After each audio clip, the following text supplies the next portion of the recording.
اور خشیت سے یہ دعا مانگ رہا ہے کہ میں نے اپنی جان پر ظلم کیا ہے، میرے گناہوں کو بخش دو۔ دراصل یہ نمونے قائم کیے گئے ہیں ہمارے لیے کہ کسی بھی قسم کی نیکی پر کسی بھی قسم کا تفاخر نہ کرو، فخر نہیں تم پیدا ہونا چاہیے، بلکہ اللہ تعالیٰ کے عاجز بندے بنتے ہوئے اس کے آگے جھکے رہو اور اس کی رحمت طلب کرتے رہو۔ پھر آپ کی سیرت کا ایک اور پہلو ہے، وہ میں لیتا ہوں اس وقت، جو انصاف اور مساوات سے متعلق ہے۔ آپ نے فرمایا کہ تم سے پہلی قومیں اس لیے ہلاک ہوئیں کہ جب بڑے آدمیوں سے کوئی قصور ہوتا تھا تو اسے چھوڑ دیا جاتا تھا، اور جب کمزور کسی جرم کا مرتکب ہوتا تو اسے سزا دی جاتی تھی۔ تو یہ میری امت میں نہیں ہونا چاہیے۔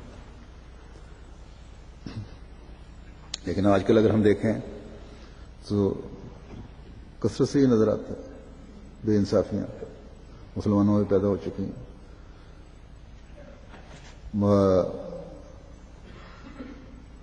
ایک قبیلے کی ایک مشہور عورت، اچھے خاندان کی، مطلب اچھی پوزیشن کی عورت تھی، اس نے چوری کی، اس کا نام بھی فاطمہ تھا، اور اس پہ حضرت صلی اللہ علیہ وسلم نے چوری کی سزا لاگو کی۔ صحابہ نے اس کے لیے جان بچانے کے لیے کوشش کی، آخر کسی کو ضرورت نہ ہوئی تو حضرت اسامہ کو سفارش کے لیے بھیجا۔ جب انہوں نے سفارش کی تو آپ کا چہرہ ایک دم متغیر ہو گیا اور فرمایا کہ تم اس کی بات کرتے ہو، اگر میری بیٹی فاطمہ بھی یہ جرم کرتی تو میں اس کو بھی سزا لاگو کرتا۔ تو یہ تھا انصاف کا معیار جو آپ نے قائم فرمایا۔ ایک مرتبہ ابو ذر غفاری بیان کرتے ہیں کہ میں 2 لڑکوں کو لے کر یہ سفارش کی کہ ان کا بھی یہ خیال ہے، مجھے بھی یہی خیال ہے کہ ان کی زکوٰۃ کی وصولی پر ان کو لگایا جائے۔ تو حضرت صلی اللہ علیہ وسلم نے فرمایا کہ ابو ذر، جسے عہدہ کی خواہش ہو ہم اسے عہدہ نہیں دیتے، جب خدا دیتا ہے تو پھر توفیق دیتا ہے کہ وہ اللہ تعالیٰ پھر اس کی مدد بھی کرتا ہے۔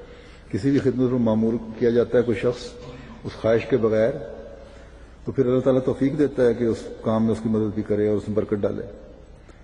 اور جب فرمایا کہ جب مانگ کر لیا جائے تو پھر کام جو ہے وہ حاوی کر دیا جاتا ہے۔ پھر اللہ تعالیٰ فرماتا ہے ٹھیک ہے، تم نے کام مانگ کے لیا، تم سمجھتے ہو میں اس کا اہل ہوں، تمہاری خواہش تھی بڑی بڑھ کے آگے آنے کی، تو پھر یہ ساری ذمہ داریاں نبھاؤ، دیکھوں میں کس حد تک نبھاتے ہو۔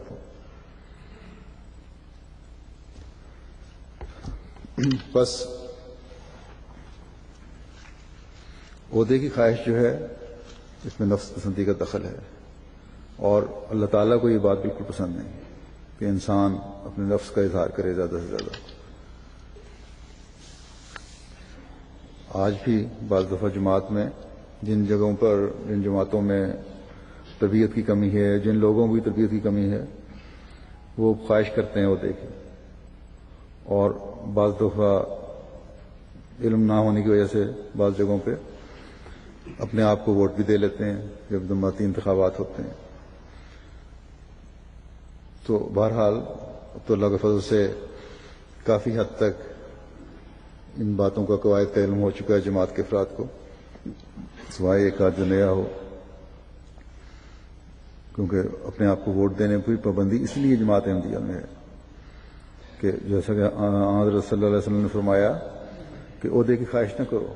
اپنے آپ کو ووٹ دینے کا مطلب ہے کہ میں اس عہدے کا اہل ہوں اور میرے سے زیادہ کوئی اہل نہیں ہے، اس لیے مجھے بنایا جائے۔ اسی طرح بعض لوگ انتخابات جب ہوتے ہیں تو اگر اپنے آپ کو ووٹ نہیں بھی دیتے اس مجبوری کی وجہ سے کہ جماعت کے قواعد اجازت نہیں دیتے، تو پھر وہ اپنا ووٹ استعمال بھی نہیں کرتے۔ اپنے ووٹ کو استعمال نہ کرنا بھی اس بات پر معمول کیا جاتا ہے کہ انسان سمجھتا ہے کہ میں اس بات کا اہل ہوں، گو کے قواعد کی روح سے میں ووٹ تو نہیں دے سکتا، لیکن کوئی دوسرا شخص میرے سے زیادہ اس بات کا اہل نہیں ہے، اس لیے میں ووٹ استعمال نہیں کرتا۔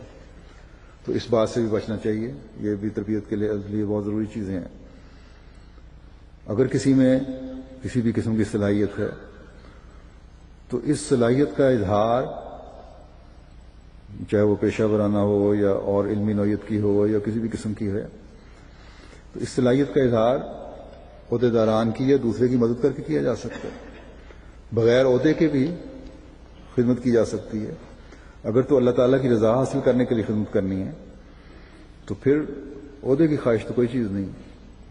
بس اس بات کو ہر احمدی کو، نئے آنے والوں کو بھی، نوجوانوں کو بھی مد نظر رکھنا چاہیے، اور پرانوں کو بھی۔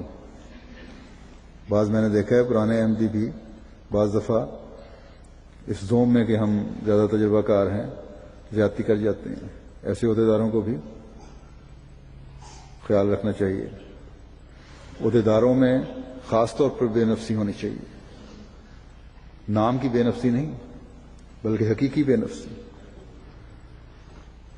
عہدیداران کو حضرت صلی اللہ علیہ وسلم کے یہ الفاظ ہمیشہ سامنے رکھنے چاہیے کہ عہدیدار قوم کا خادم ہے۔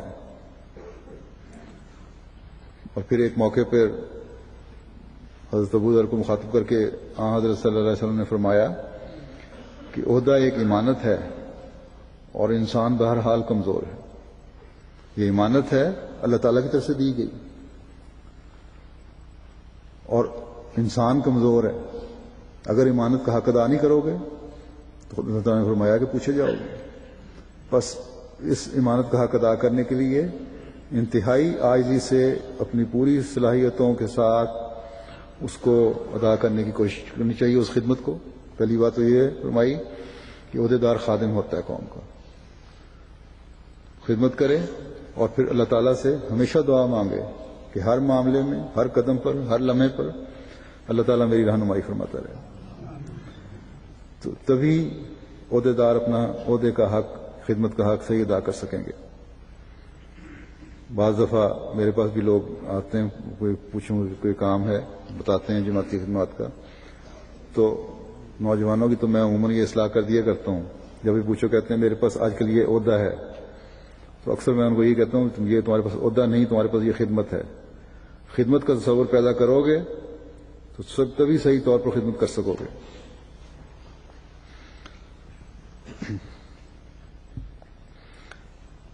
اور یہ نمونے جو تھے جو میں نے بیان کیے ہیں،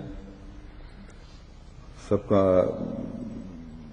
اس وقت جو آپ نے احکام دیے خدمت کے بارے میں، انصاف کے بارے میں، مساوات کے بارے میں، سادگی کے بارے میں، اس آپ کی زندگی میں ہمیں ہر جگہ نظر آتے ہیں۔ اگر کہیں سفر پہ جا رہے ہیں، سواریاں کم ہیں، تو آپ کا جو غلام ہے، بعض دفعہ غلام تو نہیں تھے لیکن باہر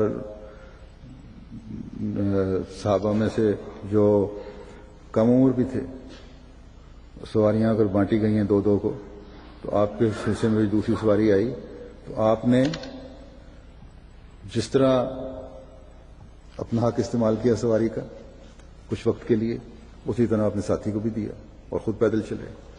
تو یہ انصاف و مساوات ہمیشہ آپ نے قائم فرمائی۔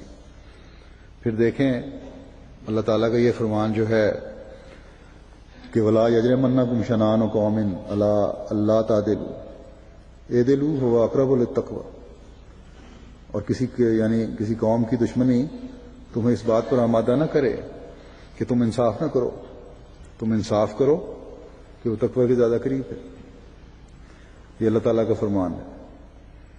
آپ نے اس بارے میں کیسا عظیم نمونہ دکھایا، اس بارے میں ایک مثال میں دیتا ہوں۔ یہودیوں کا مشہور قلعہ خیبر جو فتح ہوا تو اس کی زمین مجاہدین میں تقسیم کر دی گئی، وہ لوگ جو جنگ میں شامل ہوئے تھے۔ وہ زمین جب تقسیم، وہ زرخیز علاقہ تھا، کھجوروں کے باغ تھے وہاں، تو کھجوروں کی جو فصل ہوئی اس کی بٹائی کا جو وقت آیا، حصے کا جو وقت آیا بانٹنے کا، تو حضرت عبداللہ بن سہیل اپنے چچا بھائی